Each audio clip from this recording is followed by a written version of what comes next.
पंजाबी गायकी ਦੇ ਧਰੁਵ ਤਾਰੇ ਸਰਦੂਲ ਸਿਕੰਦਰ ਨੂੰ ਸਪੁਰਦੇ ਖਾਕ ਕਰ ਦਿੱਤਾ ਗਿਆ। ਵੱਡੀ ਧਾਰਮਿਕ ਮਿਸਾਲ ਦੇਖਣ ਨੂੰ ਮਿਲੀ ਅੱਜ ਜਦੋਂ ਸਰਪੰਚ ਰੁਪਿੰਦਰ ਸਿੰਘ ਰਮਲਾ ਨੇ ਆਪਣੀ ਜ਼ਮੀਨ ਦਾਨ ਕੀਤੀ ਸਪੁਰਦੇ ਖਾਕ ਕਰਨ ਦੇ ਲਈ।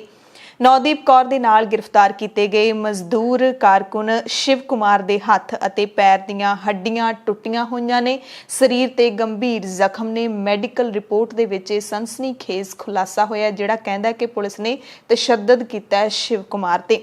ਸੋਸ਼ਲ ਮੀਡੀਆ ਨੂੰ ਨਕੇਲ ਪਾਉਣ ਦੇ ਲਈ ਹੁਣ ਮੋਦੀ ਸਰਕਾਰ ਨੇ ਪੂਰੀ ਤਿਆਰੀ ਕਰ ਲਈ ਹੈ।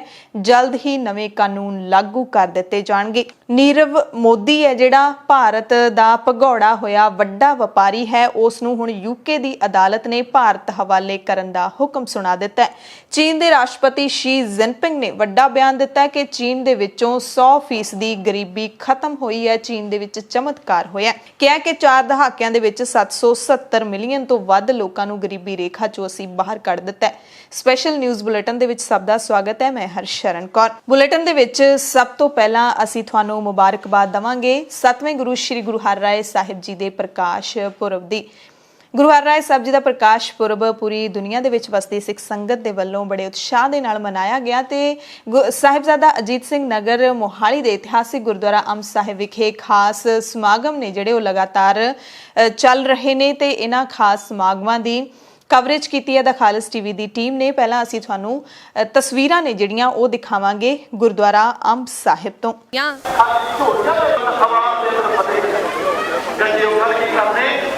ਬੱਬਰ ਸ਼ੇਰ ਬਣਾਇਆ, ਬੱਬਰ ਸ਼ੇਰਾਂ ਦੇ ਹਿੱਸੇ ਗਜਣਾ ਆਇਆ।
ਪੰਜਾਬ ਦੀਆਂ ਖਬਰਾਂ ਦੇ ਵਿੱਚ ਜਿਹੜੀ ਅਹਿਮ ਖਬਰ ਖੰਨੇ ਤੋਂ ਆਈ ਜਿੱਥੇ ਫਾਨੀ ਸੰਸਾਰ ਨੂੰ ਅਲਵਿਦਾ ਕਹਿ ਗਏ ਮਰਹੂਮ ਪੰਜਾਬੀ ਗਾਇਕ ਸਰਦੂਲ ਸਿਕੰਦਰ ਨੂੰ ਸਪੁਰਦੇ ਖਾਕ ਕੀਤਾ ਗਿਆ। ਖੰਨਾ ਨੇੜੇ ਉਹਨਾਂ ਦੇ ਜੱਦੀ ਪਿੰਡ ਖੇੜੀ ਨੌਦ ਸਿੰਘ ਵਿਖੇ ਸਰਦੂਲ ਸਿਕੰਦਰ ਨੂੰ ਪਰਿਵਾਰ ਵਾਲਿਆਂ, ਰਿਸ਼ਤੇਦਾਰਾਂ ਅਤੇ ਚਾਹੁਣ ਵਾਲਿਆਂ ਦੀ ਵੱਡੀ ਭੀੜ ਦੇ ਵਿੱਚ ਸਪੁਰਦੇ ਖਾਕ ਕੀਤਾ ਗਿਆ। ਸਰਦੂਲ ਸਿਕੰਦਰ ਨੇ 24 ਫਰਵਰੀ ਨੂੰ ਮੋਹਾਲੀ ਦੇ ਇੱਕ ਫੋਰਟਿਸ ਹਸਪਤਾਲ ਦੇ ਵਿੱਚ ਅੰਤਿਮ ਸਾਹ ਲਏ ਸੀ। ਸਰਦੂਲ ਸਿਕੰਦਰ ਨੂੰ ਜਿਸ ਵਕਤ ਪ੍ਰਸ਼ੰਸਕਾਂ ਦੇ ਅੰਤਿਮ ਦਰਸ਼ਨਾਂ ਦੇ ਲਈ ਉਹਨਾਂ ਦੇ ਜੱਦੀ ਪਿੰਡ ਖੇੜੀ ਨੌਦ ਸਿੰਘ ਲਿਜਾਇਆ ਜਾ ਰਿਹਾ ਸੀ ਤਾਂ ਉਹਨਾਂ ਦੇ ਚਾਹੁਣ ਵਾਲੇ ਆਪਣੇ ਹਰਮਨ ਪਿਆਰੇ ਗਾਇਕ ਦੀ ਆਖਰੀ ਝਲਕ ਪਾਉਣ ਲਈ ਸੜਕਾਂ ਤੇ ਵੱਡੀ ਗਿਣਤੀ ਵਿੱਚ ਇਕੱਠੇ ਹੋਏ।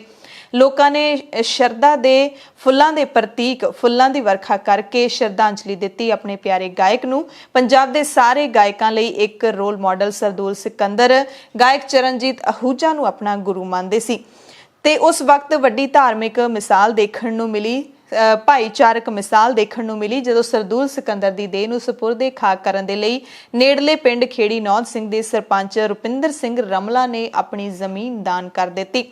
ਇਸ ਮੌਕੇ ਸਰਪੰਚ ਨੇ ਆਪਣੀ ਜ਼ਮੀਨ ਦੇ ਵਿੱਚੋਂ ਖੜੀ ਫਸਲ ਕਟਵਾ ਕੇ ਇਹ ਜ਼ਮੀਨ ਦਿੱਤੀ। ਸਰਪੰਚ ਰਮਲਾ ਨੇ ਕਿਹਾ ਕਿ ਸਰਦੂਲ ਇਸ ਪਿੰਡ ਦਾ ਜੰਪਲ ਸੀ, ਉਸਨੇ ਦੇਸ਼ਾਂ ਵਿਦੇਸ਼ਾਂ ਵਿੱਚ ਸਾਡੇ ਪਿੰਡ ਦਾ ਨਾਮ ਰੌਸ਼ਨ ਕੀਤਾ।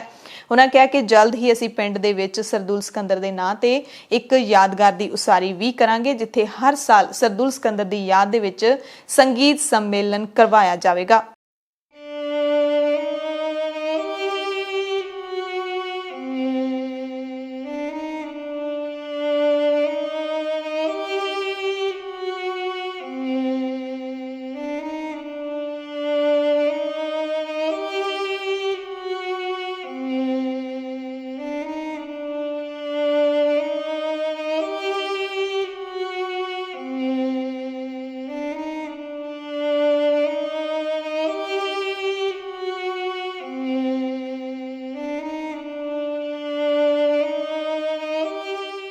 ਮਹਿੰਗਾਈ ਦੀ ਮਾਰ ਪਈ ਹੈ ਦੇਸ਼ ਵਾਸੀਆਂ ਦੇ ਉੱਤੇ। ਰੋਟੀ ਪਕਾਉਣੀ ਵੀ ਹੁਣ ਦੁੱਬਰ ਹੋ ਜਾਣੀ ਹੈ ਗਰੀਬਾਂ ਦੇ ਲਈ, ਕਿਉਂਕਿ ਰਸੋਈ ਗੈਸ ਸਿਲੰਡਰ 25 ਰੁਪਏ ਹੋਰ ਮਹਿੰਗਾ ਹੋ ਗਿਆ।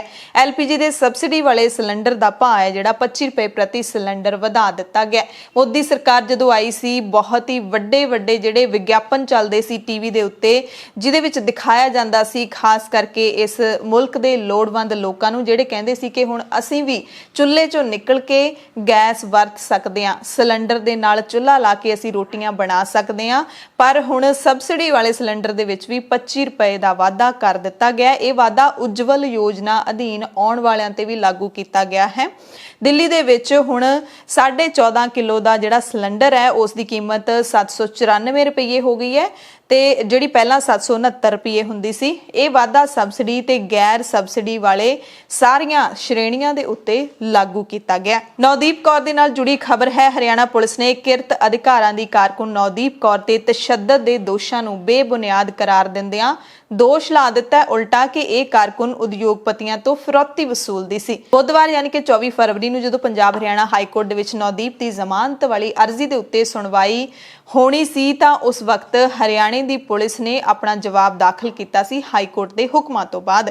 ਹਰਿਆਣਾ ਪੁਲਿਸ ਨੇ ਕਿਹਾ ਕਿ ਕੁਝ ਝੂਠੇ ਦਾਅਵੇ ਸੋਸ਼ਲ ਮੀਡੀਆ ਪਲੇਟਫਾਰਮਾਂ ਰਾਹੀਂ ਕੀਤੇ ਜਾ ਰਹੇ ਨੇ ਕਿ ਨਵਦੀਪ ਕੌਰ ਨੂੰ ਗਲਤ ਫਸਾਇਆ ਗਿਆ ਤੇ ਮਨਮਰਜ਼ੀ ਦੇ ਨਾਲ ਹਿਰਾਸਤ ਵਿੱਚ ਲਿਆ ਗਿਆ, ਜਦਕਿ ਅਦਾਲਤ ਇਸ ਕਾਰਕੁਨ ਦੇ ਮਾਮਲੇ ਦੀ ਸੁਣਵਾਈ ਕਰ ਰਹੀ ਹੈ। ਕੱਲ ਤੋਂ ਲਗਾਤਾਰ ਇੱਕ ਅੱਧੀ ਵੀਡੀਓ ਵੀ ਵਾਇਰਲ ਕੀਤੀ ਜਾ ਰਹੀ ਹੈ ਜਿਹਦੇ ਵਿੱਚ ਕਿਹਾ ਜਾ ਰਿਹਾ ਹੈ ਕਿ ਇਹ ਦੋਵੇਂ ਜਿਹੜੀਆਂ ਸ੍ਰੀ ਮੁਕਤਸਰ ਸਾਹਿਬ ਦੇ ਪਿੰਡ ਦੀਆਂ ਧੀਆਂ ਹੈਗੀਆਂ ਨੇ, ਉਹ ਪੈਸੇ ਵਸੂਲਦੀਆਂ ਨੇ, ਪੈਸੇ ਇਕੱਠੇ ਕਰਦੀਆਂ ਨੇ ਤੇ ਹਰਿਆਣਾ ਪੁਲਿਸ ਨੇ ਵੀ ਉਹੀ ਇਲਜ਼ਾਮ ਹੈ ਜਿਹੜਾ ਉਹ ਲਾਇਆ ਹੈ ਕਿ ਉਦਯੋਗਪਤੀਆਂ ਤੋਂ ਫਿਰੌਤੀ ਲੈਂਦੀ ਸੀ ਨਵਦੀਪ ਕੌਰ। ਸੋ ਇਸ ਦੇ ਵਿੱਚ ਕਿੰਨੀ ਕੁ ਸੱਚਾਈ ਹੈ, ਜਿੱਥੇ ਇੱਕ ਪੀੜਤ ਲੜਕੀ 23 ਸਾਲ ਦੀ ਲੜਕੀ ਜਿਸ ਨੂੰ ਜੇਲ੍ਹ ਦੇ ਵਿੱਚ ਬੰਦ ਕੀਤਾ ਗਿਆ, ਜਿਹੜੀ ਕਿ ਕਿਰਤੀਆਂ ਦੇ ਅਧਿਕਾਰਾਂ ਦੀ ਰਾਖੀ ਲਈ ਲੜਦੀ ਸੀ, ਪ੍ਰੋਟੈਸਟ ਕਰਦੀ ਸੀ, ਉਹਨਾਂ ਨੂੰ ਰੁਕੀਆਂ ਪਈਆਂ ਤਨਖਾਹਾਂ ਦਿਵਾਉਂਦੀ ਸੀ, ਉਸਨੇ ਹਰਿਆਣਾ ਪੁਲਿਸ ਦੇ ਉੱਤੇ ਟਾਰਚਰ ਦੇ ਇਲਜ਼ਾਮ ਲਾਏ ਤਾਂ ਹਰਿਆਣਾ ਪੁਲਿਸ ਨੇ ਸਿਰੇ ਤੋਂ ਰੱਦ ਕਰ ਦਿੱਤਾ ਹੈ, ਉਲਟਾ ਦੋਸ਼ ਲਾ ਦਿੱਤਾ ਹੈ ਕਿ ਉਦਯੋਗਪਤੀਆਂ ਤੋਂ ਫਿਰੌਤੀ ਲੈਂਦੀ ਸੀ। ਸੱਚ ਹੈ ਜਿਹੜਾ ਉਹ ਨਿਆਂ ਪਾਲਿਕਾ ਕੱਢ ਕੇ ਲਿਆਵੇਗੀ, ਨਿਆਂ ਦੇਵੇਗੀ ਇਸ ਲੜਕੀ ਨੂੰ ਜਾਂ ਨਹੀਂ, ਇਸ ਬਾਰੇ ਕੁਝ ਨਹੀਂ ਕਿਹਾ ਜਾ ਸਕਦਾ। ਸੱਚਾ ਕੌਣ ਹੈ, ਝੂਠਾ ਕੌਣ ਹੈ, ਇਸ ਬਾਰੇ ਸਹੀ ਫੈਸਲਾ ਜਾਂ ਫਿਰ ਸਹੀ ਤਸਵੀਰ ਸਾਹਮਣੇ ਆਏਗੀ ਜਾਂ ਨਹੀਂ, ਇਸ ਬਾਰੇ ਵੀ ਕੁਝ ਨਹੀਂ ਕਹਿ ਸਕਦੇ। ਪਰ ਇਹ ਜਿਹੜਾ ਮਾਮਲਾ ਹੈ ਉਲਟਾ ਮੋੜ ਲੈਂਦਾ ਦਿਖਾਈ ਦੇ ਰਿਹਾ ਹੈ। ਪਰ ਇਸ ਮਸਲੇ ਦੇ ਵਿੱਚ ਪੁਲਿਸ ਦਾ ਸ਼ੱਕੀ ਕਿਰਦਾਰ ਉਦੋਂ ਸਾਹਮਣੇ ਆਉਂਦਾ ਹੈ ਜਦੋਂ ਨਵਦੀਪ ਕੌਰ ਦੇ ਨਾਲ ਗ੍ਰਿਫਤਾਰ ਕੀਤੇ ਗਏ ਕਿਰਤੀ ਅਧਿਕਾਰਾਂ ਦੇ ਜਿਹੜੇ ਇੱਕ ਹੋਰ ਕਾਰਕੁਨ ਸ਼ਿਵ ਕੁਮਾਰ ਨੂੰ ਵੀ ਪੁਲਿਸ ਵੱਲੋਂ ਗ੍ਰਿਫਤਾਰ ਕੀਤਾ ਗਿਆ ਤੇ ਹੁਣ 24 ਸਾਲ ਦੇ ਸ਼ਿਵ ਕੁਮਾਰ ਦੀ ਮੈਡੀਕਲ ਰਿਪੋਰਟ ਆਈ ਹੈ। ਉਸ ਮੈਡੀਕਲ ਰਿਪੋਰਟ ਦੇ ਵਿੱਚ ਗੰਭੀਰ ਸੱਟਾਂ ਸਾਹਮਣੇ ਆਈਆਂ ਨੇ। ਸ਼ਿਵ ਕੁਮਾਰ ਮਜ਼ਦੂਰ ਅਧਿਕਾਰ ਸੰਗਠਨ ਦਾ ਪ੍ਰਧਾਨ ਹੈ। ਇਹ ਸੰਗਠਨ ਕਿਰਤੀਆਂ ਦੇ ਅਧਿਕਾਰਾਂ ਦੇ ਲਈ ਲੜਦਾ ਹੈ। ਰਿਪੋਰਟ ਦੇ ਵਿੱਚ ਹੱਥਾਂ ਪੈਰਾਂ ਦੇ ਵਿੱਚ ਫ੍ਰੈਕਚਰ ਯਾਨੀ ਕਿ ਹੱਥਾਂ ਪੈਰਾਂ ਦੀਆਂ ਟੁੱਟੀਆਂ ਹੋਈਆਂ ਹੱਡੀਆਂ ਤੇ ਫੁੱਟੇ ਹੋਏ ਨਹੁੰ ਸਮੇਤ ਕੁਝ ਗੰਭੀਰ ਸੱਟਾਂ ਦਿਖੀਆਂ ਨੇ। ਸਦਮੇ ਦੇ ਲੱਛਣ ਵੀ ਸ਼ਿਵ ਕੁਮਾਰ ਦੇ ਅੰਦਰ ਸਾਹਮਣੇ ਆਏ ਨੇ। ਸੋਨੀਪਤ ਦੇ ਵਿੱਚ ਦਾਇਰ ਫੌਜਦਾਰੀ ਕੇਸ ਦੇ ਵਿੱਚ ਨਵਦੀਪ ਕੌਰ ਨਾਲ ਗ੍ਰਿਫਤਾਰ ਕੀਤੇ ਸਹਿ ਮੁਲਜ਼ਮ ਤੇ ਮਜ਼ਦੂਰ ਅਧਿਕਾਰ ਸੰਗਠਨ ਦੇ ਪ੍ਰਧਾਨ ਸ਼ਿਵ ਕੁਮਾਰ ਦਾ ਸਰਕਾਰੀ ਮੈਡੀਕਲ ਕਾਲਜ ਤੇ ਹਸਪਤਾਲ GMCH ਵਿੱਚ ਡਾਕਟਰੀ ਮੁਆਇਨਾ ਕਰਵਾਇਆ ਗਿਆ। ਇਸ ਵਿੱਚ ਸ਼ਿਵ ਕੁਮਾਰ ਦੇ ਹੱਥ ਤੇ ਪੈਰ ਵਿੱਚ 2 ਫ੍ਰੈਕਚਰ, ਪੈਰਾਂ ਦੀਆਂ ਉਂਗਲਾਂ ਵਿੱਚ ਕਿੱਲਾਂ ਚੁਭਣ ਦੀ ਪੁਸ਼ਟੀ ਹੋਈ ਹੈ। ਨਵਦੀਪ ਕੌਰ ਦੀ ਗ੍ਰਿਫਤਾਰੀ ਤੋਂ ਬਾਅਦ ਕੁਝ ਦਿਨ ਬਾਅਦ ਹੀ ਸ਼ਿਵ ਕੁਮਾਰ ਨੂੰ ਕਾਬੂ ਕੀਤਾ ਗਿਆ ਸੀ। ਪੰਜਾਬ ਤੇ ਹਰਿਆਣਾ ਹਾਈ ਕੋਰਟ ਨੇ ਸੋਨੀਪਤ ਜੇਲ੍ਹ ਅਧਿਕਾਰੀਆਂ ਨੂੰ ਹੁਕਮ ਦਿੱਤੇ ਸੀ ਕਿ ਉਹ GMCH ਵਿੱਚ ਸ਼ਿਵ ਕੁਮਾਰ ਦਾ ਡਾਕਟਰੀ ਮੁਆਇਨਾ ਕਰਵਾਉਣ ਤੇ ਰਿਪੋਰਟ ਦੇ ਵਿੱਚ ਹੁਣ ਸਾਹਮਣੇ ਆਇਆ ਕਿ ਸਾਰੀਆਂ ਸੱਟਾਂ 2 ਹਫ਼ਤੇ ਤੋਂ ਵੱਧ ਪੁਰਾਣੀਆਂ ਨੇ ਤੇ ਕਿਸੇ ਚੀਜ਼ ਜਾਂ ਫਿਰ ਤਿੱਖੇ ਹਥਿਆਰ ਕਾਰਨ ਇਹ ਸੱਟਾਂ ਲੱਗੀਆਂ ਨੇ। ਹੱਥਾਂ ਤੇ ਪੈਰਾਂ ਦੀਆਂ ਹੱਡੀਆਂ ਟੁੱਟੀਆਂ ਹੋਈਆਂ ਨੇ। 4 ਜ਼ਖਮ ਸਧਾਰਨ ਨੇ ਤੇ 2 ਗੰਭੀਰ ਨੇ।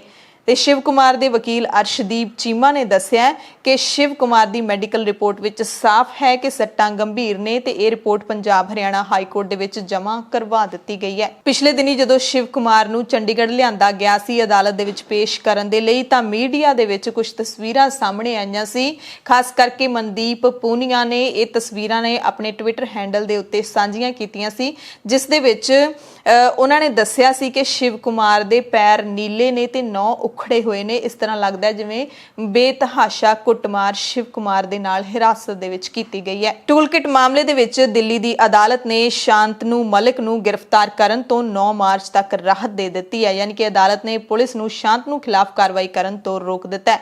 ਵਧੀਕ ਸੈਸ਼ਨ ਜੱਜ ਧਰਮਿੰਦਰ ਰਾਣਾ ਨੇ ਸ਼ਾਂਤਨੂ ਨੂੰ ਉਦੋਂ ਰਾਹਤ ਦਿੱਤੀ ਜਦੋਂ ਦਿੱਲੀ ਪੁਲਿਸ ਨੇ ਕਿਹਾ ਕਿ ਉਸ ਨੂੰ ਮਲਿਕ ਦੀ ਅੰਤਰਿਮ ਜ਼ਮਾਨਤ ਪਟੀਸ਼ਨ ਦਾ ਵਿਸਥਾਰਿਤ ਜਵਾਬ ਦਾਖਲ ਕਰਨ ਲਈ ਪੁੱਛ ਪੜਤਾਲ ਕਰਨ ਲਈ ਹੋਰ ਸਮਾਂ ਚਾਹੀਦਾ ਹੈ। ਇਸ ਤੇ ਜੱਜ ਨੇ ਪੁਲਿਸ ਨੂੰ ਸ਼ਾਂਤਨੂ ਮਲਿਕ ਖਿਲਾਫ 9 ਮਾਰਚ ਤੱਕ ਕਿਸੇ ਤਰ੍ਹਾਂ ਦੀ ਕਾਰਵਾਈ ਨਾ ਕਰਨ ਦੇ ਹੁਕਮ ਦੇ ਦਿੱਤੇ ਨੇ ਤੇ ਹੁਣ ਅਗਲੀ ਸੁਣਵਾਈ 9 ਮਾਰਚ ਨੂੰ ਹੋਵੇਗੀ। ਕੇਂਦਰ ਸਰਕਾਰ ਦੇਸ਼ ਦੇ ਵਿੱਚ ਡਿਜੀਟਲ ਕੰਟੈਂਟ ਨੂੰ ਨਿਯਮਿਤ ਕਰਨ ਦੇ ਲਈ ਯਾਨੀ ਕਿ ਕੰਟਰੋਲ ਕਰਨ ਦੇ ਲਈ ਕੁਝ ਕਾਨੂੰਨ ਲਿਆ ਰਹੀ ਹੈ। ਇਹ ਕਾਨੂੰਨ ਅਗਲੇ 3 ਮਹੀਨਿਆਂ ਦੇ ਵਿੱਚ ਲਾਗੂ ਕਰ ਦਿੱਤੇ ਜਾਣਗੇ। OTT ਪਲੇਟਫਾਰਮਸ ਇਹਨਾਂ ਨੂੰ ਕਿਹਾ ਜਾਂਦਾ ਹੈ, ਜਿਹਦੇ ਵਿੱਚ ਨੈਟਫਲਿਕਸ, ਐਮਾਜ਼ਨ ਵਰਗੇ ਜਿਹੜੇ ਪਲੇਟਫਾਰਮ ਨੇ ਉਹ ਵੀ ਆਉਣਗੇ ਤੇ ਡਿਜੀਟਲ ਮੀਡੀਆ ਵੀ ਆਏਗਾ। ਕੇਂਦਰੀ ਮੰਤਰੀ ਰਵੀ ਸ਼ੰਕਰ ਪ੍ਰਸਾਦ ਨੇ ਇਸ ਦਾ ਐਲਾਨ ਕੀਤਾ ਹੈ।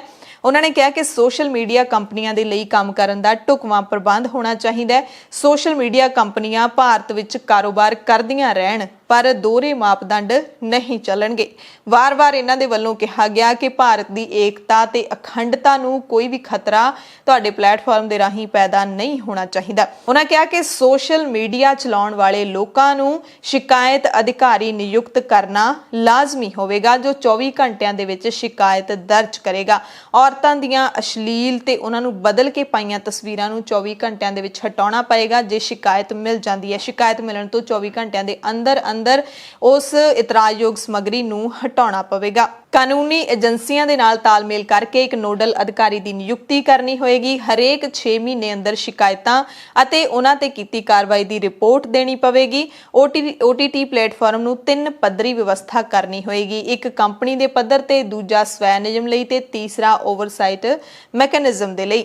ਦਰਸ਼ਕਾਂ ਦੀ ਉਮਰ ਦੇ ਹਿਸਾਬ ਦੇ ਨਾਲ OTT ਕੰਟੈਂਟ ਦਾ ਵਰਗੀਕਰਨ ਹੋਏਗਾ। UA7, UA13 ਇਹ ਵਰਗੀਕਰਨ ਹਿੰਸਾ, ਸੈਕਸ, ਅਸ਼ਲੀਲਤਾ, ਭਾਸ਼ਾ, ਡਰੱਗਸ ਆਦਿ ਦੇ ਆਧਾਰ ਉੱਤੇ ਵੀ ਹੋਵੇਗਾ। ਇਹ ਵੀ ਕਿਹਾ ਕਿ ਸ਼ਿਕਾਇਤ ਨਿਬੇੜਾ ਅਧਿਕਾਰੀ ਯਾਨੀ ਕਿ ਜਿਹੜਾ ਨੋਡਲ ਆਫਿਸਰ ਤੈਨਾਤ ਕੀਤਾ ਜਾਏਗਾ ਉਸ ਨੂੰ ਭਾਰਤ ਵਿੱਚ ਹੀ ਰਹਿਣਾ ਪਵੇਗਾ। ਸੋਸ਼ਲ ਮੀਡੀਆ ਪਲੇਟਫਾਰਮਸ ਨੂੰ ਵੀ ਮਹੀਨਾਵਾਰ ਨਿਯਮਾਂ ਦੀ ਪਾਲਣਾ ਸੰਬੰਧੀ ਰਿਪੋਰਟ ਸੌਂਪਣੀ ਹੋਏਗੀ। ਹੁਣ ਇਹਦੇ ਲਈ ਇੱਕ ਵੱਖਰਾ ਜਿਹੜਾ ਬੋਰਡ ਬਣਾਇਆ ਜਾਵੇਗਾ। ਕੀ ਕਰੇਗੀ ਸਰਕਾਰ, ਇਸ ਬਾਰੇ ਹਾਲੇ ਕੁਝ ਸਾਫ਼ ਨਹੀਂ ਹੈ ਕਿ ਰਿਪੋਰਟ ਕਿਹਨੂੰ ਦੇਣੀ ਪਵੇਗੀ। ਮੀਡੀਆ ਪਲੇਟਫਾਰਮਾਂ ਨੂੰ ਅਦਾਲਤ ਜਾਂ ਸਰਕਾਰ ਵੱਲੋਂ ਕਹਿਣ ਤੇ ਬਾਸ਼ਰਤ ਸਮੱਗਰੀ ਜਾਂ ਫਿਰ ਸੂਚਨਾ ਤਿਆਰ ਕਰਨ ਵਾਲੇ ਪਹਿਲੇ ਵਿਅਕਤੀ ਦਾ ਖੁਲਾਸਾ ਕਰਨਾ ਹੋਏਗਾ। ਮੁਲਕ ਦੇ ਵਿੱਚ ਜਿੱਥੇ ਗੈਸ ਸਿਲੰਡਰ ਦੇ ਭਾਅ ਵਧ ਰਹੇ ਨੇ ਉੱਥੇ ਪੈਟਰੋਲ ਡੀਜ਼ਲ ਦੇ ਭਾਅ ਵੀ ਲਗਾਤਾਰ ਵਧ ਰਹੇ ਨੇ ਤੇ ਇਹਨਾਂ ਵਧ ਰਹੀਆਂ ਕੀਮਤਾਂ ਦੇ ਰੋਸ ਦੇ ਵਿੱਚ ਪੱਛਮੀ ਬੰਗਾਲ ਦੀ ਮੁੱਖ ਮੰਤਰੀ ਮਮਤਾ ਬੈਨਰਜੀ ਨੇ ਕੋਲਕਾਤਾ ਦੇ ਮੇਅਰ ਫਿਰਹਾਦ ਹਾਕਮ ਦੇ ਨਾਲ ਇਲੈਕਟ੍ਰਿਕ ਸਕੂਟਰ ਦੀ ਸਵਾਰੀ ਕੀਤੀ। ਮਮਤਾ ਨੇ ਕਿਹਾ ਕਿ ਕੇਂਦਰ ਪੈਟਰੋਲੀਅਮ ਪਦਾਰਥਾਂ ਦੀਆਂ ਕੀਮਤਾਂ ਵਿੱਚ ਵਾਧਾ ਕਰਕੇ ਇਸ ਦਾ ਠੀਕਰਾ ਸੂਬਾ ਸਰਕਾਰਾਂ ਤੇ ਭੰਨ ਰਹੀ ਹੈ, ਜਦਕਿ ਨੀਤੀਆਂ ਕੇਂਦਰ ਦੀਆਂ ਜ਼ਿੰਮੇਵਾਰ ਨੇ। GST ਖਿਲਾਫ ਦੇਸ਼ ਦੇ 8 ਕਰੋੜ ਕਾਰੋਬਾਰੀਆਂ ਦੇ ਵੱਲੋਂ 26 ਫਰਵਰੀ ਨੂੰ ਦੇਸ਼ ਵਿਆਪੀ ਹੜਤਾਲ ਦਾ ਐਲਾਨ ਕੀਤਾ ਗਿਆ। GST ਯਾਨੀ ਕਿ ਗੁੱਡਸ ਐਂਡ ਸਰਵਿਸਿਜ਼ ਟੈਕਸ ਦੇ ਵਿੱਚ ਮਨਮਾਨੀਆਂ ਤਬਦੀਲੀਆਂ ਤੇ ਈ-ਕਾਮਰਸ ਕੰਪਨੀਆਂ ਦੇ ਵੱਲੋਂ ਕਥਿਤ ਤੌਰ ਤੇ ਨਿਯਮਾਂ ਦੀ ਉਲੰਘਣਾ ਦੇ ਵਿਰੁੱਧ ਦੇਸ਼ ਦੇ ਵਪਾਰੀ ਸ਼ੁੱਕਰਵਾਰ ਯਾਨੀ ਕਿ 26 ਫਰਵਰੀ ਨੂੰ ਇੱਕ ਦਿਨ ਦੀ ਹੜਤਾਲ ਕਰਨਗੇ। Confederation of all India traders ਯਾਨੀ ਕਿ CIT ਨੇ ਬਿਆਨ ਦੇ ਵਿੱਚ ਕਿਹਾ ਕਿ ਦੇਸ਼ ਭਰ ਦੇ ਵਿੱਚ 40,000 ਤੋਂ ਵੱਧ ਵਪਾਰਿਕ ਜਥੇਬੰਦੀਆਂ ਨਾਲ ਸੰਬੰਧਿਤ 8 ਕਰੋੜ ਤੋਂ ਵੱਧ ਵਪਾਰੀ ਭਾਰਤ ਬੰਦ ਕਰਨਗੇ। ਖੇਤੀ ਕਾਨੂੰਨਾਂ ਨੂੰ ਲੈ ਕੇ BJP ਦਾ ਜੋ ਵਿਰੋਧ ਹੋ ਰਿਹਾ ਹੈ ਉਸ ਦੀ ਵੀ ਗੱਲ ਕਰ ਲੈਂਦੇ ਆ, ਕਿਉਂਕਿ ਭਾਜਪਾ ਦਾ ਹੁਣ ਪੰਜਾਬ ਦੇ ਵਰਗਾ ਹਾਲ ਪੱਛਮੀ UP ਦੇ ਵਿੱਚ ਵੀ ਹੋਣ ਲੱਗਿਆ। ਖੇਤੀ ਕਾਨੂੰਨਾਂ ਬਾਰੇ ਕਿਸਾਨਾਂ ਨੂੰ ਸਮਝਾਉਣ ਦੀ ਕੋਸ਼ਿਸ਼ ਪੱਛਮੀ ਉੱਤਰ ਪ੍ਰਦੇਸ਼ ਦੇ ਸਥਾਨਕ BJP ਲੀਡਰਾਂ ਨੂੰ ਭਾਰੀ ਪੈ ਰਹੀ ਹੈ।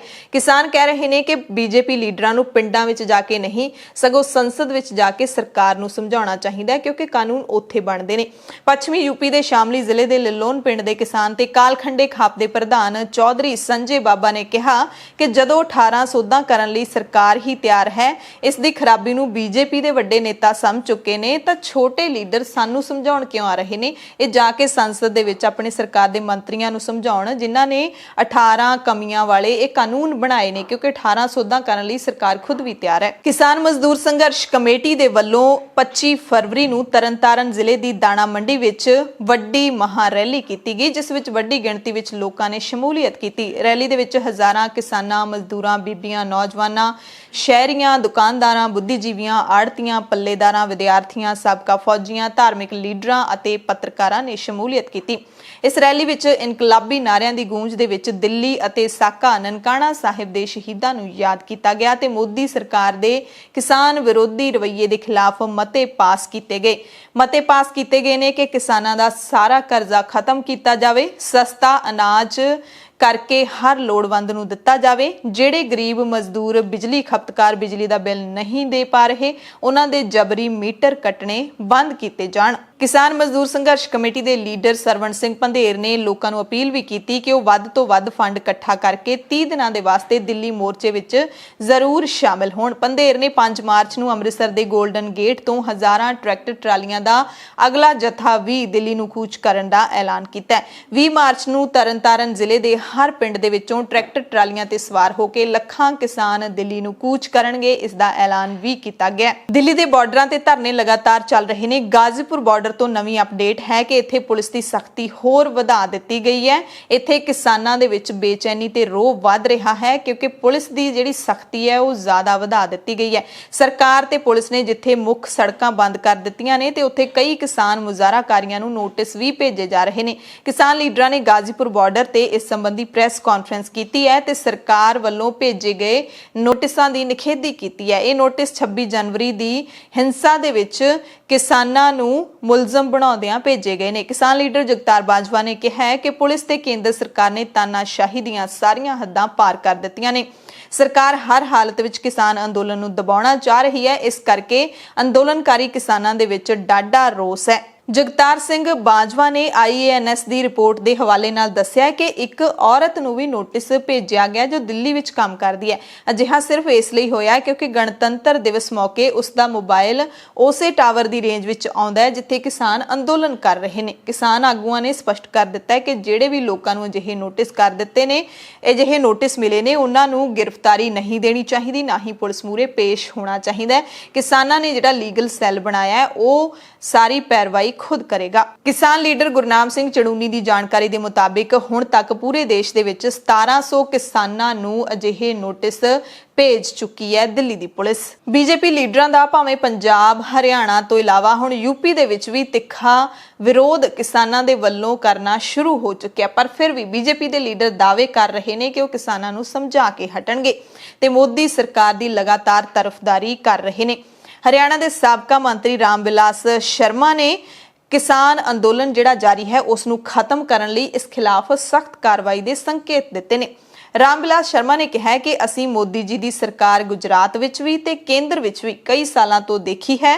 ਹੋਲੀ ਤੱਕ ਕੋਈ ਵੀ ਕਿਸਾਨ ਦਿੱਲੀ ਦੇ ਆਸ-ਪਾਸ ਨਜ਼ਰ ਨਹੀਂ ਆਏਗਾ। ਹੋਲੀ ਤੱਕ ਦਾ ਉਹਨਾਂ ਨੇ ਕਿਹਾ, ਹੋਲੀ ਦਾ ਤਿਉਹਾਰ ਜਦੋਂ ਆਉਂਦਾ ਹੈ। ਸਾਬਕਾ ਮੰਤਰੀ ਰਾਸ਼ਟਰੀ ਸਵੈਮ ਸੇਵਕ ਸੰਘ ਯਾਨੀ ਕਿ RSS ਦੇ ਇੱਕ ਇਕੱਠ ਦੇ ਵਿੱਚ ਬੋਲ ਰਹੇ ਸੀ ਜਦੋਂ ਉਹਨਾਂ ਨੇ ਕਿਹਾ ਕਿ ਅਸੀਂ ਮੋਦੀ ਦਾ ਰਾਜ ਵੇਖਿਆ ਹੈ, ਗੁਜਰਾਤ ਵਿੱਚ ਵੀ, ਕੇਂਦਰ ਸਰਕਾਰ ਵਿੱਚ ਵੀ, ਤੇ ਹੋਲੀ ਤੱਕ ਦਿੱਲੀ ਦੇ ਨੇੜੇ ਤੇੜੇ ਇੱਕ ਵੀ ਕਿਸਾਨ ਨਜ਼ਰ ਨਹੀਂ ਆਏਗਾ। ਦਾਅਵਾ ਕਰ ਰਹੇ ਨੇ ਕਿ ਦਿੱਲੀ ਦੇ ਬਾਰਡਰਾਂ ਤੇ ਜਿੰਨੇ ਵੀ ਕਿਸਾਨ ਬੈਠੇ ਨੇ ਉਹ ਸਾਰੇ ਇੱਥੋਂ ਉੱਠ ਕੇ ਚਲੇ ਜਾਣਗੇ। ਤੇ ਹਰਿਆਣਾ ਦੇ ਜਿਹੜੇ ਉਪ ਮੁੱਖ ਮੰਤਰੀ ਦੁਸ਼ਯੰਤ ਚੌਟਾਲਾ ਨੇ ਉਹ ਵੀ ਕਹਿ ਰਹੇ ਨੇ ਕਿ ਕਿਸਾਨ ਅੰਦੋਲਨ ਦੇ ਬਾਰੇ ਹਰ ਵਰਗ ਚਿੰਤਤ ਹੈ ਤੇ ਹੁਣ ਕਿਸਾਨ ਅੰਦੋਲਨ ਖਤਮ ਹੋ ਜਾਣਾ ਚਾਹੀਦਾ ਹੈ। ਇਹਦਾ ਹੱਲ ਗੱਲਬਾਤ ਨਾਲ ਹੀ ਨਿਕਲੂਗਾ, ਯਾਨੀ ਕਿ ਤੁਹਾਨੂੰ ਅੰਦੋਲਨ ਕਰਨ ਦਾ ਕੋਈ ਫਾਇਦਾ ਨਹੀਂ ਹੈ। ਕਿਸਾਨ ਲੀਡਰ ਸਿਆਸਤ ਛੱਡ ਕੇ ਸਰਕਾਰ ਦੇ ਨਾਲ ਗੱਲਬਾਤ ਕਰਨ, ਇਹ ਕਹਿਣਾ ਹੈ ਦੁਸ਼ਯੰਤ ਚੌਟਾਲਾ ਦਾ। ਚੌਟਾਲਾ ਨੇ ਕਿਹਾ ਕਿ ਕਾਂਗਰਸੀ ਪਿੰਡਾਂ ਦੇ ਵਿੱਚ JJP ਤੇ BJP ਦੇ ਵਿਰੋਧੀ ਬੋਰਡ ਲਵਾ ਰਹੇ ਨੇ। ਸਾਬਕਾ ਮੁੱਖ ਮੰਤਰੀ ਭੁਪਿੰਦਰ ਸਿੰਘ ਹੁੱਡਾ ਦੇ ਵੱਲੋਂ ਵਿਧਾਨ ਸਭਾ ਦੇ ਵਿੱਚ ਬੇਭਰੋਸਗੀ ਮਤਾ ਲਿਆਉਣ ਦੇ ਬਾਰੇ ਦੁਸ਼ਯੰਤ ਚੌਟਾਲਾ ਨੇ ਕਿਹਾ ਕਿ ਹੁੱਡਾ ਲੋਕਾਂ ਦੇ ਵਿੱਚੋਂ ਭਰੋਸਾ ਗਵਾ ਚੁੱਕੇ ਨੇ ਤੇ ਹੁਣ ਵਿਧਾਨ ਸਭਾ 'ਚੋਂ ਵੀ ਗਵਾ ਲੈਣਗੇ। ਉਹਨਾਂ ਦਾਅਵਾ ਕੀਤਾ ਹੈ ਕਿ ਐਤਕੀ ਦਾ ਬਜਟ ਇਤਿਹਾਸਿਕ ਹੋਏਗਾ ਤੇ ਸੂਬੇ ਨੂੰ ਕਈ ਨਵੀਆਂ ਸੌਗਾਤਾਂ ਮਿਲਣਗੀਆਂ। ਸੋ ਹਰਿਆਣੇ ਦੇ ਜਿਹੜੇ BJP ਲੀਡਰ ਨੇ ਉਹ ਲਗਾਤਾਰ ਕਿਸਾਨਾਂ ਦੇ ਅੰਦੋਲਨ ਦੇ ਵਿਰੋਧ ਦੇ ਵਿੱਚ ਬਿਆਨਬਾਜ਼ੀ ਕਰ ਰਹੇ ਨੇ। ਭਾਰਤ ਦੇ ਵਿੱਚ ਪਾਬੰਦੀਸ਼ੁਦਾ ਜਥੇਬੰਦੀ ਸਿੱਖਸ ਫॉर ਜਸਟਿਸ ਨਾਲ ਜੁੜੇ ਇੱਕ ਕੇਸ ਦੇ ਵਿੱਚ ਕੌਮੀ ਜਾਂਚ ਏਜੰਸੀ NIA ਨੇ 6 ਵਿਅਕਤੀਆਂ ਤੋਂ ਪੁੱਛਗਿੱਛ ਕੀਤੀ ਹੈ। ਹਾਲਾਂਕਿ ਸਰਕਾਰ ਕਹਿ ਰਹੀ ਹੈ ਕਿ ਇਸ ਪੁੱਛਗਿੱਛ ਦਾ ਕਿਸਾਨੀ ਸੰਘਰਸ਼ ਨਾਲ ਕੋਈ ਸੰਬੰਧ ਨਹੀਂ ਹੈ, ਪਰ ਜਿਨ੍ਹਾਂ 6 ਜਣਿਆਂ ਨੂੰ ਇਹ ਨੋਟਿਸ ਮਿਲੇ ਨੇ, ਜਿਨ੍ਹਾਂ ਤੋਂ ਪੁੱਛਗਿੱਛ ਹੋਈ ਹੈ, ਉਹ ਜਾਂ ਤਾਂ ਕਿਸਾਨੀ ਸੰਘਰਸ਼ ਦੇ ਨਾਲ ਜੁੜੇ ਹੋਏ ਨੇ ਜਾਂ ਫਿਰ ਕਿਸਾਨੀ ਮੋਰਚਿਆਂ ਦੇ ਵਿੱਚ ਸ਼ਾਮਿਲ ਹੋ ਚੁੱਕੇ ਨੇ। ਕੌਮੀ ਜਾਂਚ ਏਜੰਸੀ ਹੁਣ ਤੱਕ ਸਿੱਖਸ ਫਾਰ ਜਸਟਿਸ ਦੇ ਖਿਲਾਫ ਪਿਛਲੇ ਸਾਲ ਦਸੰਬਰ ਵਿੱਚ ਦਰਜ ਕੇਸ ਦੇ ਸੰਬੰਧ ਵਿੱਚ 16 ਜਣਿਆਂ ਤੋਂ ਪੁੱਛਗਿੱਛ ਕਰ ਚੁੱਕੀ ਹੈ। ਏਜੰਸੀ ਨੇ ਇਹਨਾਂ 6 ਜਣਿਆਂ ਦੇ ਸੋਸ਼ਲ ਮੀਡੀਆ ਖਾਤੇ ਤੇ ਬੈਂਕ ਖਾਤਿਆਂ ਦੇ ਵੇਰਵੇ ਵੀ ਮੰਗੇ ਨੇ। ਕਿਸਾਨੀ ਸੰਘਰਸ਼ ਦੇ ਦਰਮਿਆਨ ਭਾਰਤ ਦੇ ਵਿਦੇਸ਼ ਮੰਤਰਾਲੇ ਨੇ ਆਨਲਾਈਨ ਸੈਮੀਨਾਰਾਂ ਦੇ ਉੱਤੇ ਰੋਕ ਲਾਈ ਸੀ, ਪਰ ਹੁਣ ਇਹ ਹੁਕਮ ਮੰਤਰਾਲੇ ਨੇ ਵਾਪਸ ਲੈ ਲਏ ਨੇ। ਸਾਇੰਸਦਾਨਾਂ ਤੇ ਐਕੈਡੈਮਿਕ ਖੇਤਰ ਤੋਂ ਵੱਡਾ ਵਿਰੋਧ ਕੀਤਾ ਗਿਆ ਸੀ। ਬਹੁਤ ਸਾਰੇ ਸਾਇੰਸਦਾਨਾਂ ਨੇ ਚਿੱਠੀ ਲਿਖੀ ਸੀ ਸਰਕਾਰ ਨੂੰ ਕਿ ਇਹ ਬਿਲਕੁਲ ਗਲਤ ਕੀਤਾ ਜਾ ਰਿਹਾ ਹੈ। ਵੱਡੇ ਵਿਰੋਧ ਤੋਂ ਬਾਅਦ ਭਾਰਤੀ ਵਿਦੇਸ਼ ਮੰਤਰਾਲੇ ਨੇ ਵਿਦਿਅਕ ਸੰਸਥਾਵਾਂ ਤੇ ਕੋਈ ਵੀ ਅਜਿਹਾ ਸੈਮੀਨਾਰ ਵੈਬੀਨਾਰ ਕਰਨ ਜਿਸ ਵਿੱਚ ਵਿਦੇਸ਼ੀ ਨੁਮਾਇੰਦਗੀ ਹੋਵੇ, ਉਹ ਰੱਖਣ ਤੋਂ ਪਹਿਲਾਂ ਸਰਕਾਰ ਦੀ ਮਨਜ਼ੂਰੀ ਲੈਣਾ ਲਾਜ਼ਮੀ ਕੀਤਾ ਸੀ, ਪਰ ਹੁਣ ਉਸ ਹੁਕਮ ਨੂੰ ਵਾਪਸ ਲੈ ਲਿਆ ਵਿਦੇਸ਼ ਮੰਤਰਾਲੇ ਨੇ। ਤਾਜ਼ਾ ਹੁਕਮਾਂ ਦੇ ਵਿੱਚ ਕਿਹਾ ਗਿਆ ਕਿ 25 ਨਵੰਬਰ ਨੂੰ ਜਾਰੀ ਹੁਕਮ ਪ੍ਰਭਾਵੀ ਨਹੀਂ ਹੋਣਗੇ, ਪਰ ਇਸ ਸੰਬੰਧ ਵਿੱਚ ਕਰੋਨਾ ਤੋਂ ਪਹਿਲਾਂ ਜੋ ਵੀ ਦਿਸ਼ਾ ਨਿਰਦੇਸ਼ ਸੀ ਉਹ ਲਾਗੂ ਰਹਿਣਗੇ। ਯਾਨੀ ਕਿ ਵਿਦਿਅਕ ਸੰਸਥਾਵਾਂ ਦੇ ਵਿੱਚ ਜਿਹੜੇ ਵੀ ਵੈਬੀਨਾਰ ਜਾਂ ਫਿਰ ਸੈਮੀਨਾਰ ਆਨਲਾਈਨ ਕਰਵਾਏ ਜਾਂਦੇ ਨੇ ਉਹ ਕਰਵਾਏ ਜਾ ਸਕਦੇ ਨੇ ਤੇ ਹੁਣ ਉਹਨਾਂ ਦੇ ਲਈ ਸਰਕਾਰ ਤੋਂ ਮਨਜ਼ੂਰੀ ਲੈਣੀ ਲਾਜ਼ਮੀ ਨਹੀਂ ਹੈ। ਖਬਰ ਕਿਸਾਨੀ ਸੰਘਰਸ਼ ਦੇ ਨਾਲ ਹੀ ਜੁੜੀ ਹੋਈ ਹੈ। ਅੰਦਰ ਖਾਤੇ ਤਾਂ ਹਰਿਆਣਾ ਤੋਂ ਖਬਰ ਹੈ ਕਿ ਇਨਕਮ ਟੈਕਸ ਵਿਭਾਗ ਦੀ ਟੀਮ ਨੇ ਹਰਿਆਣਾ ਦੇ ਮਹਿਮ ਤੋਂ ਆਜ਼ਾਦ ਵਿਧਾਇਕ ਬਲਰਾਜ ਕੁੰਡੂ ਦੀ ਰਿਹਾਇਸ਼ ਸਮੇਤ ਉਸ ਦੀਆਂ 30 ਹੋਰ ਥਾਵਾਂ ਤੇ ਛਾਪੇਮਾਰੀ ਕੀਤੀ ਹੈ। ਇਹ ਵਿਧਾਇਕ ਜਿਸਨੇ ਖੱਟਰ ਸਰਕਾਰ ਤੋਂ ਸਮਰਥਨ ਵਾਪਸ ਲਿਆ ਹੈ, ਉਸ ਦਾ ਹੁਣ ਦਰਵਾਜ਼ਾ ਇਨਕਮ ਟੈਕਸ ਵਿਭਾਗ ਨੇ ਖੜਕਾ ਦਿੱਤਾ ਹੈ। ਉਹਦਾ ਸਹੁਰਾ ਘਰ ਹੈ ਜਿਹੜਾ ਉਹ ਵੀ ਨਹੀਂ ਬਖਸ਼ਿਆ ਗਿਆ। ਇਨਕਮ ਟੈਕਸ ਵਿਭਾਗ ਨੇ ਹਿਸਾਰ, ਦਿੱਲੀ, ਗੁਰੂਗ੍ਰਾਮ, ਰੋਹਤਕ ਤੇ ਕੁੰਡੂ ਦੇ ਸਹੁਰੇ ਘਰ 'ਚ ਵੀ ਛਾਪੇਮਾਰੀ ਕੀਤੀ। ਵਿਧਾਇਕ ਨੇ ਹਾਲ ਹੀ ਵਿੱਚ ਮੁੱਖ ਮੰਤਰੀ ਮਨੋਹਰ ਲਾਲ ਖੱਟਰ ਦੀ ਸਰਕਾਰ ਤੋਂ ਆਪਣਾ ਸਮਰਥਨ ਵਾਪਸ ਲਿਆ ਸੀ। ਇਸ ਮਸਲੇ ਤੇ ਬੋਲਦਿਆਂ ਹਰਿਆਣਾ ਦੇ ਉਪ ਮੁੱਖ ਮੰਤਰੀ ਦੁਸ਼ਯੰਤ ਚੌਟਾਲਾ ਨੇ ਕਿਹਾ ਹੈ ਕਿ ਕਾਰਵਾਈ ਬਿਲਕੁਲ ਸਹੀ ਹੈ। ਆਮਦਨ ਕਰ ਵਿਭਾਗ ਦੀ ਇਹ ਨਿਯਮਤ ਕਾਰਵਾਈ ਹੈ। ਇਸ ਦਾ ਸੰਬੰਧ ਕਿਸਾਨੀ ਸੰਘਰਸ਼ ਦੇ ਨਾਲ ਨਹੀਂ ਹੈ, ਸਮਰਥਨ ਵਾਪਸ ਲੈਣ ਦੇ ਨਾਲ ਨਹੀਂ ਹੈ। ਦੇਸ਼ ਦੇ ਵਿੱਚ ਕਰੋਨਾ ਦਾ ਫਿਰ ਤੋਂ ਰੌਲਾ ਪੈ ਗਿਆ ਹੈ। ਪੰਜਾਬੀ ਨੇ ਜਿਹੜੇ ਜੇ ਉਹ ਦਿੱਲੀ ਜਾਣਗੇ ਤਾਂ ਉਹਨਾਂ ਨੂੰ ਕਰੋਨਾ ਦੀ ਨੈਗੇਟਿਵ ਟੈਸਟ ਰਿਪੋਰਟ ਦਿਖਾਉਣੀ ਪਵੇਗੀ ਤੇ ਹੁਣ ਪੰਜਾਬ ਤੋਂ ਤਾਜ਼ਾ ਖਬਰ ਇਹ ਆਈ ਹੈ ਕਿ ਪੰਜਾਬ ਰਾਜ ਬਾਲ ਅਧਿਕਾਰ ਕਮਿਸ਼ਨ ਨੇ ਪੰਜਾਬ ਸਰਕਾਰ ਨੂੰ ਸਿਫਾਰਿਸ਼ ਕੀਤੀ ਹੈ ਕਿ ਕਰੋਨਾ ਮਹਾਮਾਰੀ ਦੇ ਚੱਲਦਿਆਂ ਸੂਬੇ ਦੇ ਵਿੱਚ ਪ੍ਰੀ ਨਰਸਰੀ ਤੋਂ ਲੈ ਕੇ 8ਵੀਂ ਜਮਾਤ ਤੱਕ ਦੇ ਸਾਰੇ ਵਿਦਿਆਰਥੀਆਂ ਦੇ ਆਨਲਾਈਨ ਪੇਪਰ ਹੀ ਲਏ ਜਾਣ। ਸੋ ਮੰਨਿਆ ਜਾ ਰਿਹਾ ਹੈ ਕਿ ਪੰਜਾਬ ਸਰਕਾਰ ਇਸ ਸਿਫਾਰਿਸ਼ ਨੂੰ ਮੰਨ ਸਕਦੀ ਹੈ ਤੇ ਆਨਲਾਈਨ ਪ੍ਰੀਖਿਆ ਕਰਵਾ ਸਕਦੀ ਹੈ। ਦਿੱਲੀ ਸਰਕਾਰ ਨੇ ਵੀ ਨਰਸਰੀ ਤੋਂ ਲੈ ਕੇ 8ਵੀਂ ਤੱਕ ਸਭ ਨੂੰ ਬਿਨਾਂ ਪ੍ਰੀਖਿਆ ਪਾਸ ਕਰਨ ਦਾ ਫੈਸਲਾ ਲਿਆ ਹੈ। ਬੁਲੇਟਿਨ ਦੇ ਵਿੱਚ ਕੁਝ ਖਾਸ ਖਬਰਾਂ ਪੂਰੇ ਭਾਰਤ ਦੀਆਂ ਤੁਹਾਨੂੰ ਦੱਸ ਦਿੰਦੇ ਹਾਂ। ਉੱਤਰ ਪ੍ਰਦੇਸ਼ ਤੋਂ ਖਬਰ ਹੈ ਜਿੱਥੇ 43 ਸਾਲ ਦਾ ਵਿਅਕਤੀ ਜਿਸ ਨੂੰ 20 ਸਾਲ ਜੇਲ੍ਹ ਦੇ ਵਿੱਚ ਰੱਖਿਆ ਗਿਆ, ਉਸ ਤੋਂ ਬਾਅਦ ਹੁਣ ਅਦਾਲਤ ਕਹਿ ਰਹੀ ਹੈ ਕਿ ਇਹ ਵਿਅਕਤੀ ਤਾਂ ਬੇਕਸੂਰ ਹੈ। ਉੱਤਰ ਪ੍ਰਦੇਸ਼ ਦੇ ਲਲਿਤਪੁਰ ਤੋਂ 43 ਸਾਲ ਦਾ ਵਿਅਕਤੀ ਜਿਸ ਨੂੰ ਬਲਾਤਕਾਰ ਦੇ ਮਾਮਲੇ ਵਿੱਚ ਗਲਤ ਤਰੀਕੇ ਦੇ ਨਾਲ ਦੋਸ਼ੀ ਕਰਾਰ ਦੇ ਦਿੱਤਾ ਗਿਆ ਸੀ, ਉਸ ਨੂੰ ਅਖੀਰ ਇਲਾਹਾਬਾਦ ਹਾਈ ਕੋਰਟ ਨੇ 20 ਸਾਲ ਬਾਅਦ ਜੇਲ੍ਹ ਵਿੱਚੋਂ ਬਰੀ ਕਰ ਦਿੱਤਾ ਹੈ, ਇਹ ਕਹਿ ਕੇ ਕਿ ਇਸ ਵਿਅਕਤੀ ਨੇ ਬਲਾਤਕਾਰ ਨਹੀਂ ਕੀਤਾ, ਇਸ ਦਾ ਦੋਸ਼ ਨਹੀਂ ਹੈ। ਇਹ ਵਿਅਕਤੀ ਪਿਛਲੇ 2 ਦਹਾਕਿਆਂ ਤੋਂ ਆਗਰਾ ਜੇਲ੍ਹ ਦੇ ਵਿੱਚ IPC ਅਤੇ SC/ST ਐਕਟ ਦੇ ਤਹਿਤ ਬਲਾਤਕਾਰ ਦੇ ਦੋਸ਼ਾਂ ਤਹਿਤ ਜੇਲ੍ਹ ਵਿੱਚ ਬੰਦ ਸੀ। ਇਸ ਸਮੇਂ ਦੌਰਾਨ ਉਸ ਦੇ ਮਾਪਿਆਂ ਤੇ 2 ਭਰਾਵਾਂ ਦੀ ਮੌਤ ਵੀ ਹੋ ਚੁੱਕੀ ਹੈ, ਪਰ ਇਸ ਵਿਅਕਤੀ ਨੂੰ ਉਹਨਾਂ ਦੇ ਅੰਤਿਮ ਸੰਸਕਾਰ ਦੇ ਵਿੱਚ ਵੀ ਸ਼ਾਮਿਲ ਹੋਣ ਦੀ ਇਜਾਜ਼ਤ ਨਹੀਂ ਦਿੱਤੀ ਗਈ। ਇਸ ਤੋਂ ਸ਼ਰਮਨਾਕ ਤਸਵੀਰ ਹੋਰ ਕੀ ਹੋ ਸਕਦੀ ਹੈ। ਬੇਗੁਨਾਹਾਂ ਨੂੰ ਸਜ਼ਾ ਦੇਣ ਦੀ 20 ਸਾਲ ਤੱਕ ਘਰਦਿਆਂ ਦੀ ਅੰਤਿਮ ਯਾਤਰਾ ਦੇ ਵਿੱਚ ਅੰਤਿਮ ਸੰਸਕਾਰ 'ਚ ਸ਼ਾਮਿਲ ਹੋਣ ਦੀ ਇਜਾਜ਼ਤ ਨਹੀਂ ਦਿੱਤੀ ਗਈ ਤੇ ਹੁਣ ਅਦਾਲਤ ਕਹਿ ਰਹੀ ਹੈ ਕਿ ਉਹ ਬੇਕਸੂਰ ਹੈ। ਹਾਈ ਕੋਰਟ ਦੇ ਡਿਵੀਜ਼ਨ ਬੈਂਚ ਨੇ ਆਖਿਰਕਾਰ ਉਸ ਨੂੰ ਬਰੀ ਕਰਨ ਦਾ ਹੁਕਮ ਸੁਣਾ ਦਿੱਤਾ ਹੈ। ਲਲਿਤਪੁਰ ਜ਼ਿਲ੍ਹੇ ਦੀ ਦਲਿਤ ਔਰਤ ਨੇ ਸਤੰਬਰ 2000 ਦੇ ਵਿੱਚ ਵਿਸ਼ਨੂੰ ਤਿਵਾੜੀ ਤੇ ਬਲਾਤਕਾਰ ਕਰਨ ਦਾ ਦੋਸ਼ ਲਾਇਆ ਸੀ। ਵਿਸ਼ਨੂੰ ਉਸ ਵਕਤ 23 ਸਾਲ ਦਾ ਸੀ। ਪੁਲਿਸ ਨੇ ਵਿਸ਼ਨੂੰ ਤਿਵਾੜੀ ਨੂੰ IPC ਦੀ ਧਾਰਾ 376, 506 ਅਤੇ SC/ST ਰੋਕਥਾਮ ਐਕਟ ਦੀਆਂ ਕਈ ਧਾਰਾਵਾਂ ਤਹਿਤ ਕੇਸ ਦਰਜ ਕੀਤਾ ਸੀ। ਕੇਸ ਦੀ ਜਾਂਚ ਤਤਕਾਲੀ ਨਰਹਟ ਸਰਕਲ ਅਧਿਕਾਰੀ ਅਖਿਲੇਸ਼ ਨਾਰਾਇਣ ਸਿੰਘ ਨੇ ਕੀਤੀ ਸੀ, ਜਿਸ ਨੇ ਵਿਸ਼ਨੂੰ ਖਿਲਾਫ ਆਪਣੀ ਰਿਪੋਰਟ ਪੇਸ਼ ਕੀਤੀ।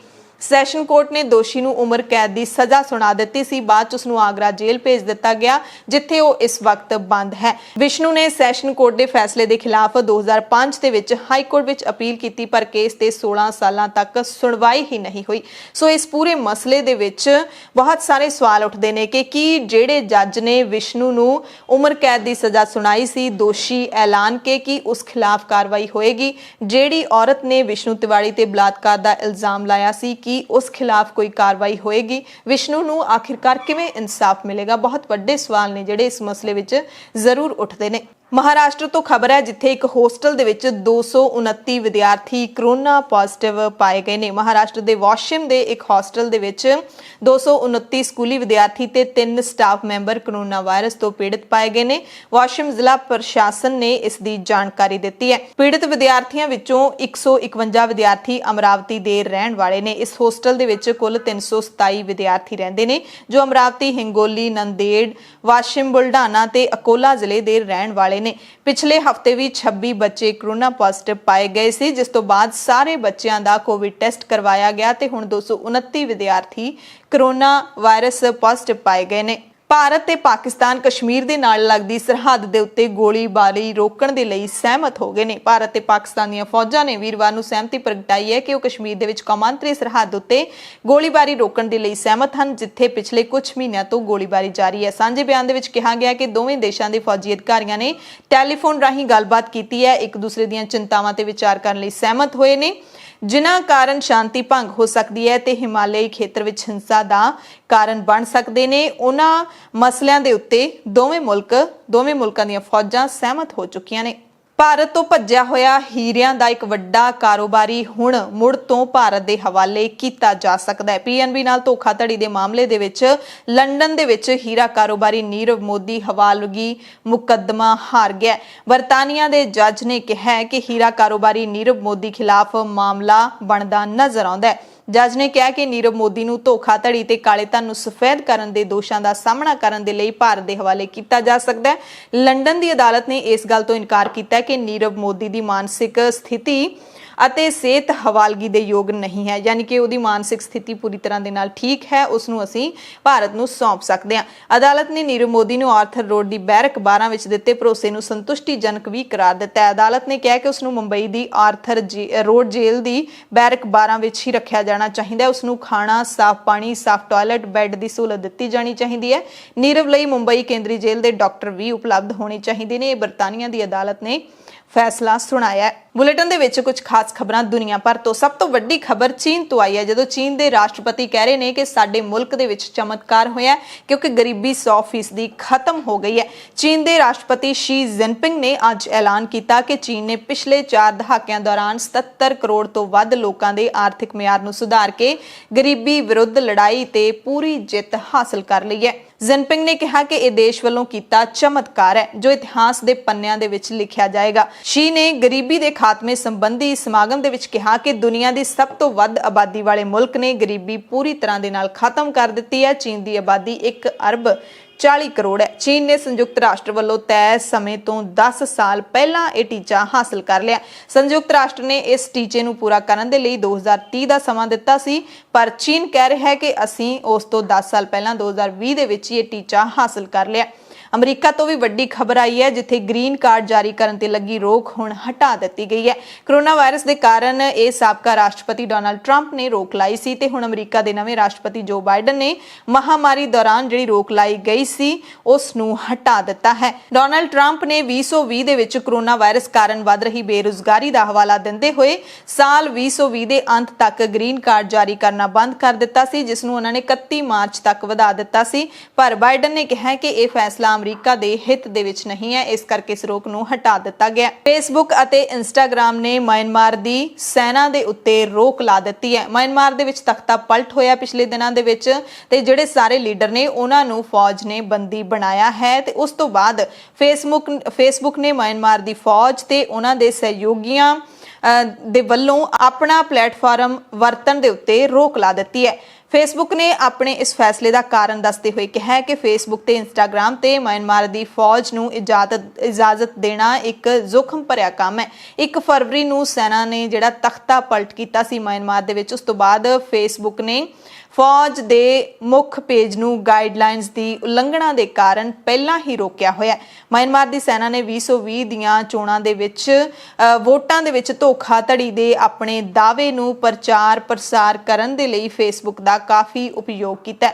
ਫੇਸਬੁੱਕ ਨੇ ਆਪਣੇ ਬਿਆਨ ਦੇ ਵਿੱਚ ਕਿਹਾ ਹੈ ਕਿ ਅਸੀਂ 1 ਫਰਵਰੀ ਨੂੰ ਸੈਨਾ ਦੇ ਵੱਲੋਂ ਤਖਤਾ ਪਲਟ ਕੀਤੇ ਜਾਣ ਤੋਂ ਬਾਅਦ ਹੋਈ ਹਿੰਸਾ ਦੀਆਂ ਘਟਨਾਵਾਂ ਨੂੰ ਦੇਖਦੇ ਹੋਏ ਇਸ ਰੋਕ ਨੂੰ ਲਾਉਣ ਦੀ ਲੋੜ ਨੂੰ ਮਹਿਸੂਸ ਕੀਤਾ ਹੈ। ਫੇਸਬੁੱਕ ਨੇ ਇਹ ਵੀ ਸਖਤ ਐਲਾਨ ਕੀਤਾ ਹੈ ਕਿ ਇਹ ਰੋਕ ਹੈ ਜਿਹੜੀ ਉਹ ਅਣਮਿੱਥੇ ਸਮੇਂ ਲਈ ਲਾਈ ਗਈ ਹੈ ਤੇ ਇਹ ਤੁਰੰਤ ਪ੍ਰਭਾਵ ਦੇ ਨਾਲ ਲਾਗੂ ਕਰ ਦਿੱਤੀ ਗਈ ਹੈ। ਆਸਟ੍ਰੇਲੀਆ ਤੋਂ ਖਬਰ ਹੈ ਜਿੱਥੇ ਆਖਿਰਕਾਰ ਪ੍ਰਧਾਨ ਮੰਤਰੀ ਸਕਾਟ ਮੋਰਿਸਨ ਦੀ ਸਰਕਾਰ ਨੇ ਨਵਾਂ ਕਾਨੂੰਨ ਹੈ ਜਿਹੜਾ ਉਹ ਲਾਗੂ ਕਰ ਦਿੱਤਾ ਹੈ। ਖਬਰਾਂ ਨੂੰ ਲੈ ਕੇ ਜਿਹੜਾ ਨਵਾਂ ਕਾਨੂੰਨ ਹੈ ਉਸ ਨੂੰ ਲਾਗੂ ਕਰ ਦਿੱਤਾ ਗਿਆ, ਜਿਸ ਦੇ ਤਹਿਤ ਫੇਸਬੁੱਕ ਤੇ ਗੂਗਲ ਖਬਰਾਂ ਦੇ ਲਈ ਹੁਣ ਭੁਗਤਾਨ ਕਰਿਆ ਕਰਨਗੇ। ਆਸਟ੍ਰੇਲੀਆ ਨੇ ਦੁਨੀਆ ਦਾ ਪਹਿਲਾ ਅਜਿਹਾ ਕਾਨੂੰਨ ਪਾਸ ਕੀਤਾ ਹੈ ਜਿਸ ਦੇ ਤਹਿਤ ਫੇਸਬੁੱਕ ਤੇ ਗੂਗਲ ਨੂੰ ਆਪਣੇ ਪਲੇਟਫਾਰਮ ਤੇ ਆਸਟ੍ਰੇਲੀਆ ਦੇ ਜਿਹੜੇ ਖਬਰ ਅਦਾਰੇ ਨੇ ਉਹਨਾਂ ਦੀਆਂ ਖਬਰਾਂ ਦਿਖਾਉਣ ਦੇ ਲਈ ਆਸਟ੍ਰੇਲੀਆ ਨੂੰ ਭੁਗਤਾਨ ਕਰਨਾ ਪਵੇਗਾ। ਇਸ ਕਾਨੂੰਨ ਤੇ ਅਮਰੀਕੀ ਟੇਕ ਕੰਪਨੀਆਂ ਨੇ ਸਖਤ ਵਿਰੋਧ ਜਤਾਇਆ ਹੈ, ਯਾਨੀ ਕਿ ਫੇਸਬੁੱਕ, ਗੂਗਲ, ਇੰਸਟਾਗ੍ਰਾਮ ਇਹ ਸਾਰੇ ਨੇ ਜਿਹੜੇ ਇਹਨਾਂ ਨੇ ਸਖਤ ਇਤਰਾਜ਼ ਕੀਤਾ ਹੈ। ਲੰਘੇ ਹਫ਼ਤੇ ਫੇਸਬੁੱਕ ਨੇ ਖਬਰਾਂ ਨੂੰ ਆਸਟ੍ਰੇਲੀਆਈ ਲੋਕਾਂ ਦੇ ਲਈ ਆਪਣੇ ਪਲੇਟਫਾਰਮ ਤੇ ਬਲੌਕ ਕਰ ਦਿੱਤਾ ਸੀ। ਨਾਲ ਹੀ ਫੇਸਬੁੱਕ ਤੇ ਖਬਰਾਂ ਸਾਂਝੀਆਂ ਕਰਨ ਤੇ ਵੀ ਰੋਕ ਲਾ ਦਿੱਤੀ ਸੀ। ਹਾਲਾਂਕਿ ਇਸ ਹਫ਼ਤੇ ਸਰਕਾਰ ਨਾਲ ਗੱਲਬਾਤ ਤੋਂ ਬਾਅਦ ਫੇਸਬੁੱਕ ਨੇ ਆਪਣਾ ਫੈਸਲਾ ਵਾਪਸ ਵੀ ਲੈ ਲਿਆ ਸੀ। ਇਸ ਗੱਲਬਾਤ ਦੇ ਆਧਾਰ ਤੇ ਸਰਕਾਰ ਨੇ ਹੇਠਲੇ ਸਦਨ ਵਿੱਚ ਜੋ ਕਾਨੂੰਨ ਪ੍ਰਸਤਾਵਿਤ ਕੀਤਾ ਗਿਆ ਸੀ ਉਸ ਵਿੱਚ ਸੋਧ ਕੀਤੀ ਹੈ ਤੇ ਕੁਝ ਮਾਮਲਿਆਂ ਵਿੱਚ ਦੋਨਾਂ ਕੰਪਨੀਆਂ ਨੂੰ ਨਵੇਂ ਕਾਨੂੰਨ ਦੇ ਰਾਹੀਂ ਰਾਹਤ ਮਿਲਣ ਦਾ ਪ੍ਰਾਵਧਾਨ ਵੀ ਰੱਖਿਆ ਗਿਆ, ਪਰ ਦੋਵੇਂ ਹੀ ਕੰਪਨੀਆਂ ਨੂੰ ਵੱਡੇ ਆਸਟ੍ਰੇਲੀਆਈ ਪ੍ਰਕਾਸ਼ਕ ਨੇ ਜਿਹੜੇ ਖਬਰਾਂ ਦੇ ਉਹਨਾਂ ਨੂੰ ਵੱਡੀ ਰਕਮ ਦੇਣ ਦੇ ਲਈ ਮਨਾਇਆ ਗਿਆ। ਆਸਟ੍ਰੇਲੀਆ ਦਾ ਇਹ ਨਵਾਂ ਕਾਨੂੰਨ ਦੁਨੀਆ ਭਰ ਦੇ ਵਿੱਚ ਡਿਜੀਟਲ ਮਾਧਿਅਮ ਤੇ ਖਬਰਾਂ ਦੇ ਲਈ ਪੇਮੈਂਟ ਦਾ ਇੱਕ ਮਾਡਲ ਸਾਬਿਤ ਹੋ ਸਕਦਾ ਹੈ। ਸੋ ਇਸ ਕਾਨੂੰਨ ਦੇ ਵਿੱਚ ਖਾਸ ਗੱਲ ਇਹੀ ਹੈ ਕਿ ਫੇਸਬੁੱਕ, ਗੂਗਲ ਜਾਂ ਫਿਰ ਹੋਰ ਜਿਹੜੀਆਂ ਕੰਪਨੀਆਂ ਨੇ ਉਹਨਾਂ ਨੂੰ ਆਪਣੇ ਪਲੇਟਫਾਰਮ ਤੇ ਖਬਰਾਂ ਦੇਣ ਦੇ ਲਈ ਭੁਗਤਾਨ ਕਰਨਾ ਪਏਗਾ, ਪੇ ਕਰਨਾ ਪਏਗਾ, ਪਰ ਹਾਲੇ ਤੱਕ ਇਹ ਸਪਸ਼ਟ ਨਹੀਂ ਹੈ ਕਿ ਉਹਨਾਂ ਨੂੰ ਭੁਗਤਾਨ ਕਿੰਨਾ ਕਰਨਾ ਪਏਗਾ। ਸਰਕਾਰ ਤਰਕ ਦਿੰਦੀ ਹੈ ਕਿਉਂ ਇਹ ਕਾਨੂੰਨ ਲੈ ਕੇ ਆਈ ਹੈ ਕਿ ਟੇਕ ਕੰਪਨੀਆਂ ਨੂੰ ਨਿਊਜ਼ ਰੂਮ ਨੂੰ ਉਹਨਾਂ ਦੀ ਪੱਤਰਕਾਰਤਾ ਦੇ ਲਈ ਉਚਿਤ ਕੀਮਤ ਅਦਾ ਕਰਨੀ ਚਾਹੀਦੀ ਹੈ। ਇਸ ਦੇ ਨਾਲ ਹੀ ਇਹ ਤਰਕ ਵੀ ਦਿੱਤਾ ਸਰਕਾਰ ਨੇ ਕਿ ਆਸਟ੍ਰੇਲੀਆ ਦੀ ਨਿਊਜ਼ ਇੰਡਸਟਰੀ ਦੇ ਲਈ ਆਰਥਿਕ ਮਦਦ ਦੀ ਲੋੜ ਹੈ ਕਿਉਂਕਿ ਮਜ਼ਬੂਤ ਮੀਡੀਆ ਲੋਕਤੰਤਰ ਦੀ ਜ਼ਰੂਰਤ ਹੈ। ਸਪੈਸ਼ਲ ਨਿਊਜ਼ ਬੁਲੇਟਿਨ ਦੇਖਣ ਵਾਲੇ ਸਾਰੇ ਦਰਸ਼ਕਾਂ ਦਾ ਧੰਨਵਾਦ।